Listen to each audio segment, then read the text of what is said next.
Kata Shako Kile Awanki Glatapo Naha Kasapa he way up Shapisnio Baha and Awaka. Happy Indigenous Day. Do good work, Seven Fires.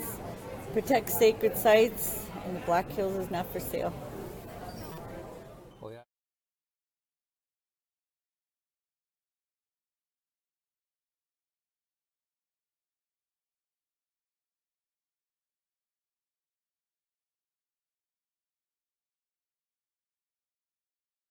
Environmental activism is more important now than ever before.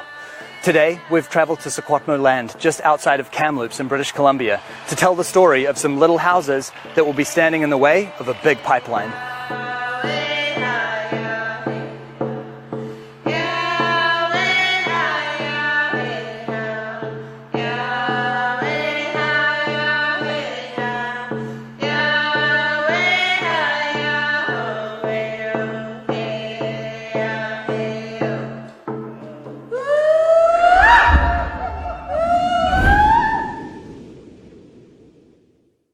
Hi, Kanahoos. Hi. Pleasure to meet you. Nice to meet you too. It's a hive of activity here, isn't it? Yes. Can you tell me a little bit about what's going on? Why are you here right now? We're here building the first tiny house of 10. We're planning on building 10 tiny houses to be placed right in the direct path of the Trans Mountain Kinder Morgan pipeline. Proposing to go through our Indigenous traditional territories and homelands. 518 kilometers of this pipeline proposes to cross our lands. So in order to stop it, we are going to live in tiny houses on the pipeline route. This pipeline is proposing to bring tar sands bitumen from the Alberta tar sands all the way to the Salish Sea, all the way to Vancouver, and pump it to the global markets. And they need to go through our lands in order for it to get to Vancouver. But what we're saying is that this fossil fuel industry is just going to increase all of the impacts of climate change that we're facing today. And we can't have the Alberta tar sands increase, and we can't have this pipeline going through. And it's really to protect our water and our land and our traditional foods and our children's future. So this pipeline project, it's predominantly an environmental concern for you, right? It's an Indigenous, a Secwepemc concern. As Secwepemc people, we've been here for tens of thousands of years. We say since the beginning of time. Our people have mammoth tusks that are carved, by our people. So we've been here occupying and using this land for thousands and thousands of years. And so we are the environment. Like when we talk about being environmentalists, we are the environment because we've had such a close relationship with our land that we are a part of the land. And what we say is that the blood and bones of our ancestors make up the land and this earth upon which we walk, and that's why we have to walk with such great respect. And that's why we need to defend our land from anything that's trying to really destroy it. The Imperial Metals Mount Polley mine disaster was a catastrophic mine disaster that happened 3 years ago that spilled hundreds of millions of toxic mine waste, tailings and heavy metals and processing chemicals into Hazeltine Creek that led into Quesnel Lake, which is the deepest glacier-fed lake in the world. And it crushed our nation. Happened in the heart of our nation, and all of our water is impacted all the way to the Fraser. So we've seen firsthand environmental disasters happen in our territory, and we're not about to risk this happening again. So for people out there who think it's just a pipeline running through the land, what are the major things that you're worried about? What does this pipeline put at risk? Our whole world. The Alberta tar sands is one of the world's largest carbon bombs. And by pushing through with a pipeline that's going to only increase the size of the Alberta tar sands, it's going to drastically impact all of us around the world. We see what's happening with our climate already and extremes that we're seeing with the climate already. It's just going to make everything worse. So why did you choose tiny houses to make this stand? I was down at Standing Rock at the resistance against the Dakota Access Pipeline, and we saw the tiny houses going up in 2 or 3 days. And so because of our time restraint with this construction of this pipeline coming through, we wanted these tiny houses, but also because our community really believes in alternative building, and it's something that our community has been discussing for a long time. Our goal with these 10 tiny houses is to be put strategically in the path of the pipeline, but this is also creating an awakening within our nation for sustainable living. So our imprint on this land doesn't increase, but we really minimize our impact on the lands, and that includes going small with our homes and our consumption.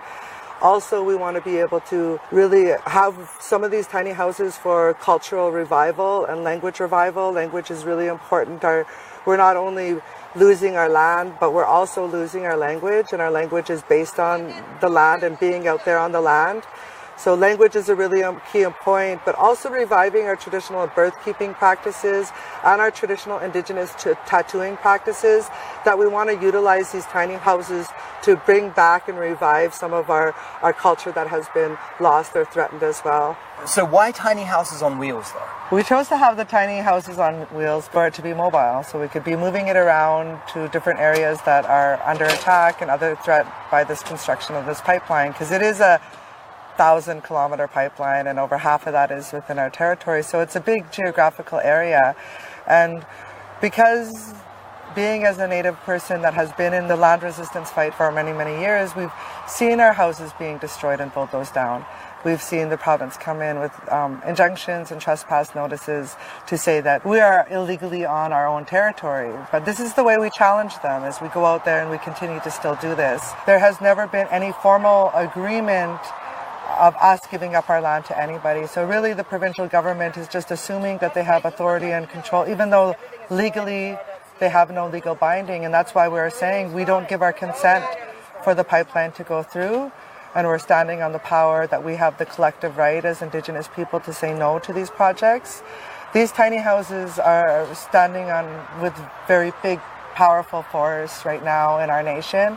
And it's already created a lot of tension with politicians and the leaders here in BC and Canada, but it's going to even create more once we actually physically get these tiny houses moved right on the path of the pipeline. And this is the very first one to be built right here, isn't it? Yes. Can we have a look at what you're doing? So like I said, we put it on the trailer, so it's on 18-foot trailer. It's built out, so it's a little bit bigger than the actual trailer. And it's rodent proof, so they put that metal in there, so that's one of the good things. It's rodent proof. It was one of the women at Standing Rock that went to build some of the tiny houses there that had the original concept plan for the tiny house, but because we brought volunteer builders from like all around, that this is their first time meeting each other, and like they didn't build a tiny house, but they've been carpenters for 30 plus years and things like that, so they have a lot of knowledge and came together and put this together for us. And we're so happy. We're going to be putting some more plywood on top of this and painting it, so this whole house is going to be a mural. The murals will be stories of our people, so we wanted to have a big salmon. A salmon, because the salmon, like I said, is the keystone species. Anything that happens to the salmon is going to impact us all. So what's going on the build here today? They're putting the door in right now. So the door is finally getting put in, and this is like our house. And so once the home's completed, what will actually be going inside here? We want to make this living space something really comfortable for people that are going to be out there, because they're going to be more in an isolated situation too, because it's going to be out on the territory. So we want to have a comfortable living space, and we're going to be putting the composting toilet and all of that on the outside, because the whole project is called Tiny House Warriors, Our Land is Home. So we want to also, we're having minimal amount of living and sleeping space, but our land is our home. So we want to beautify and make the outside living space just as well as we do our inside living space. We want to put some bunk beds in here. We're going to have solar installation in here. People from the impacted tar sands communities have said they're going to sponsor the first solar installation on the first tiny house. So that's something that we were really looking forward to. We're probably going to install it right there on the pipeline route and put our little wood stove in there. And so that would be our cooking space as well for in the winter. People are already calling this the next Standing Rock. What do you say to that? Like there's hundreds of thousands or maybe even a million of people that have been aware of what happened at Standing Rock. And I believe that, yes, this can be the next big Standing Rock. And a lot of people that want to come and help, we want to ask them to come and help build these. You know, people that want to come and stand on the front lines. This is our front line fight now, is building tiny houses. And and being able to not just resist against something, but also to create something really beautiful, to create hope and to create homes for people, because we have such a big housing crisis as Indigenous people in our communities. People don't have homes. So this is going to be able to help create some hope for our people. And all too often, we're always there blocking, but we want to be a solution. We want to be a climate leaders. We want to have solutions to the climate issue, and we feel that this is one of them. And by minimizing our imprint on the earth and being able to live closer to the earth is a way that we can do it. So for people out there watching this right now who want to help, how can they help? What can they do? How do they get in touch with you? We have our Tiny House Warriors Facebook page, and that's how everybody could get in contact with us right now. We are going to be putting another call out for builders to come for this whole duration of these 9 other tiny houses that we're going to be building, and for the mural, and for the artists that want to come and help produce beautiful art to be put all around this tiny house. And so Tiny House Warriors Facebook page, reach out to us, message us on that. We are looking for donations and volunteer support right now. With this tiny house, I feel you're going to be making a really big statement. I personally feel really proud, and I'm very inspired to be here right at the very beginning. Thank you so much for sharing all this with me, and the best of luck. Thank you. This land is beautiful, it's abundant, and it's precious. Protecting our environment should be something that's at the very forefront of all of our minds, our hearts, and our actions in this world. To that end, I am so incredibly inspired by what I'm seeing here today, and I feel very privileged to witness the very start of this movement.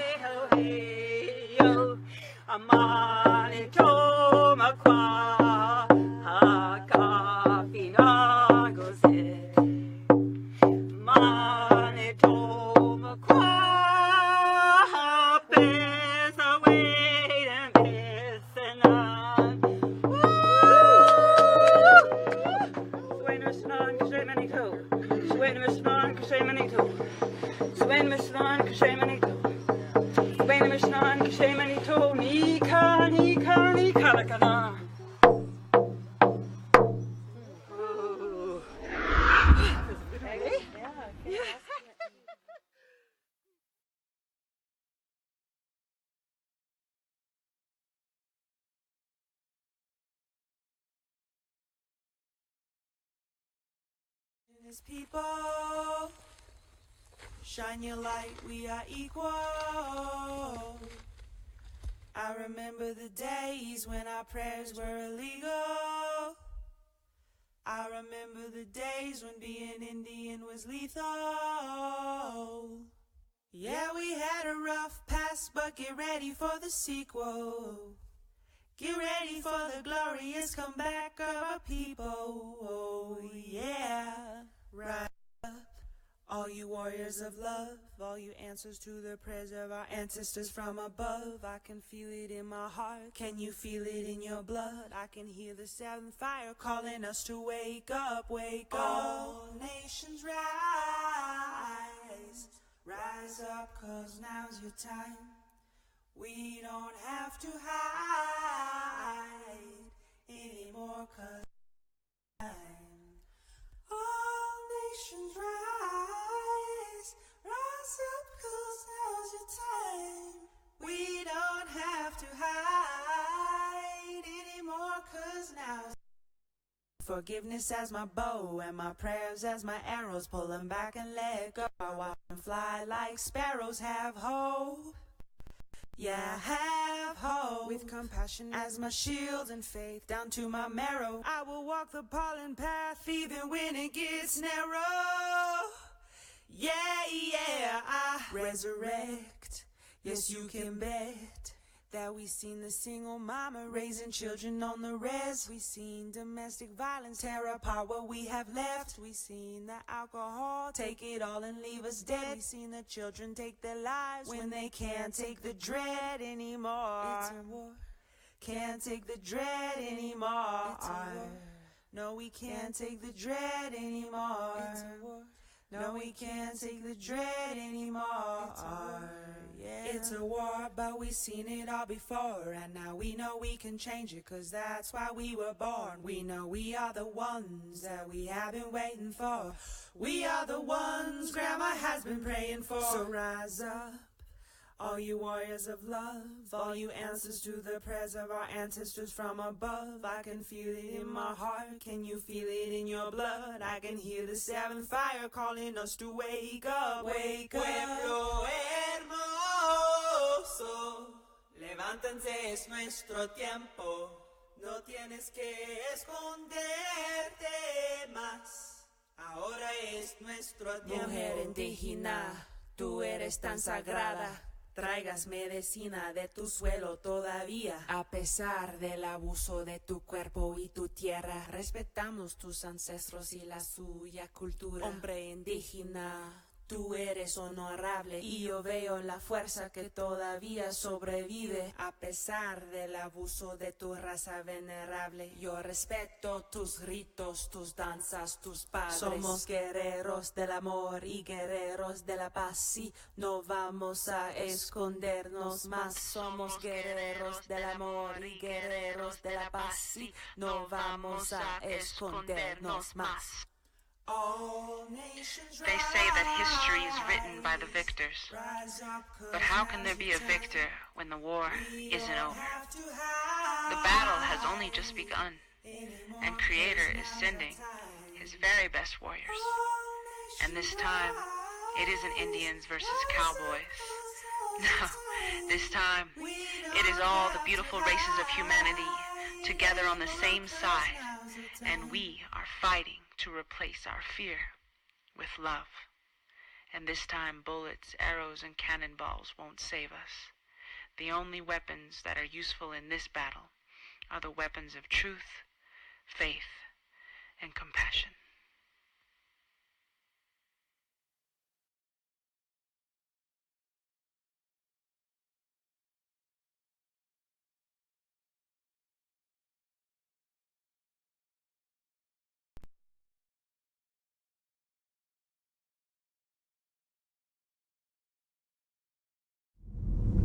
So who have we interviewed so far, and who do we have to interview next?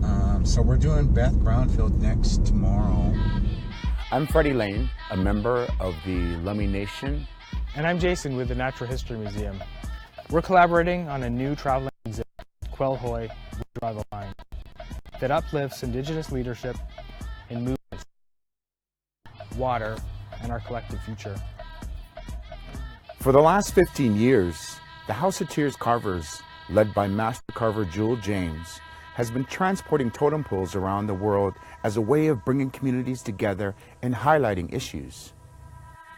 The most recent series has focused on drawing a line in connection between communities on the front lines of the environmental crisis and drawing a line in the sand against fossil fuel expansion projects.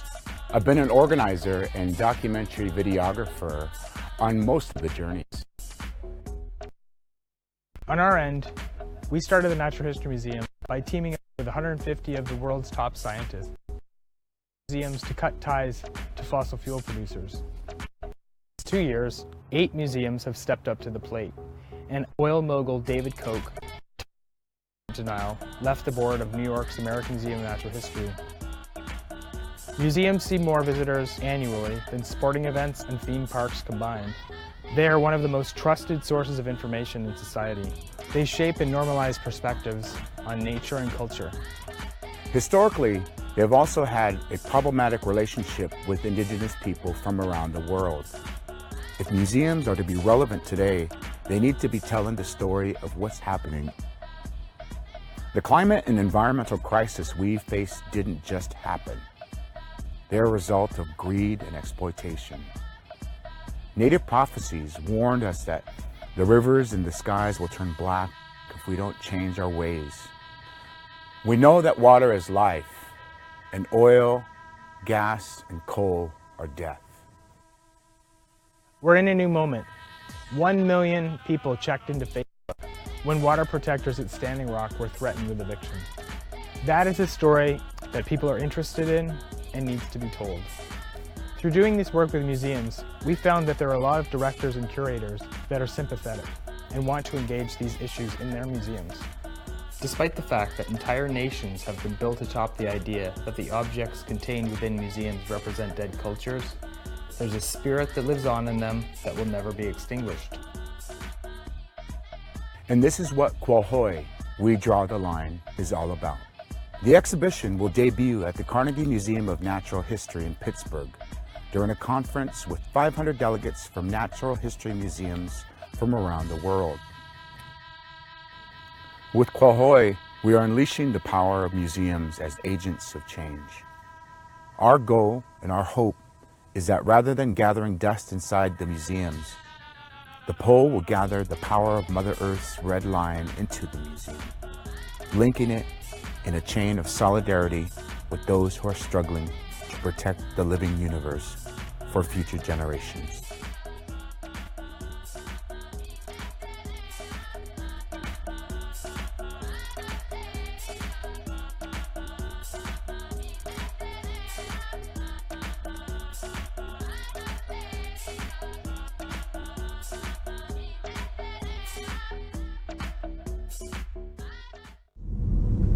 So who have we interviewed?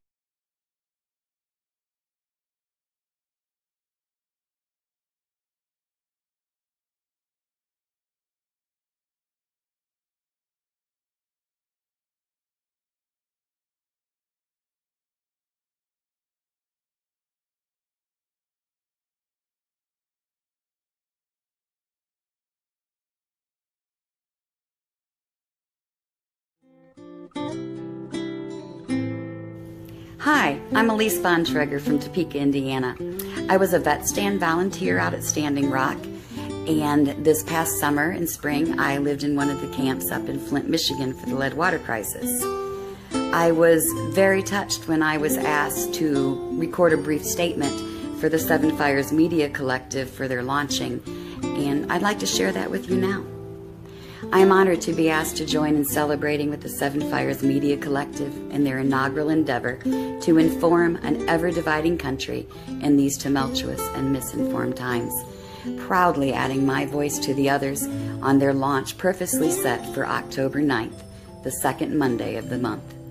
I acknowledge and agree with their staff and all Indigenous Americans that the United States annual homage observed the second Monday of each October to Christopher Columbus's 1492 implied first discovery is nothing less than a yearly reminder of their losses and a profound source of disrespect. Lacking respect in that his very arrival signifies in symbol all the atrocities perpetuated on a people, their lands, and ultimately their way of life, as well as the continued prejudices and abuses both they and their remaining land and waterways must still endure today. In this light, Columbus Day to me, from this day forward, will not be celebrated for the destruction it has signified up until now, but for the brave and valiant first Americans who continue to fight for their rights over all treaty lands, both held and unceded, and for a more responsible stewardship of this living planet overall. My hope is that someday this could be made official and given as an offering for what never should have happened, and as an acknowledgement that it did happen. I pray that in abolishing Columbus Day and our acknowledgement of the true history of wrongs committed against America's indigenous people, by declaring of the same and naming anew in honor of their ancestors' great sacrifices, by which rose our country, the United States, and that intent, entitled the day, First Indigenous Americans Day, in the hope that it can aid in reparation, not in changing an unchangeable past, but in the course and current trajectory of that history's future, and our inescapable fault within it. This was and is by right their land. We cannot in all honesty say that this people has not, was not, and is not still being grievously wrong, if we continue to celebrate and observe the day and the man who will always herald the beginning of the violent and systemic destruction of the first Americans and their nation. Columbus can be no other for them or myself than a symbolic harbinger and catalyst to all the suffering that followed, and in many ways continues still today, generations after the fact. So, Seven Fires Media Collective, Congratulations on your launch day. I hope that you will be a great success and inform many, many people of the news that we need to know.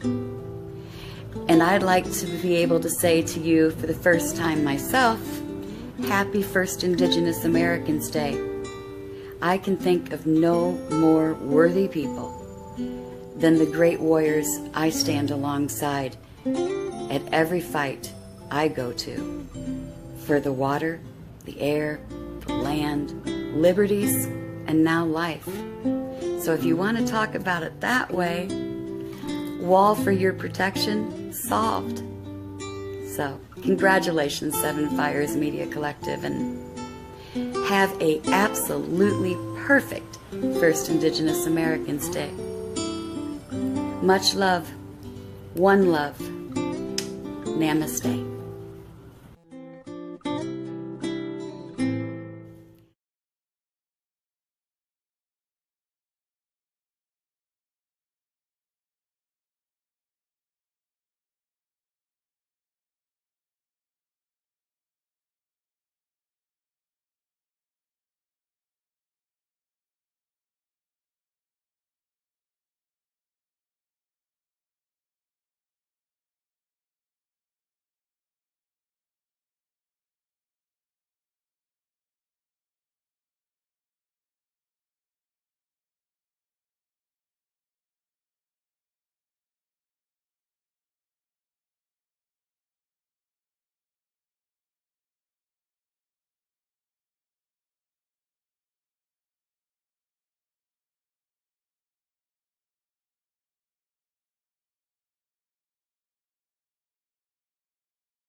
See yourself a winner.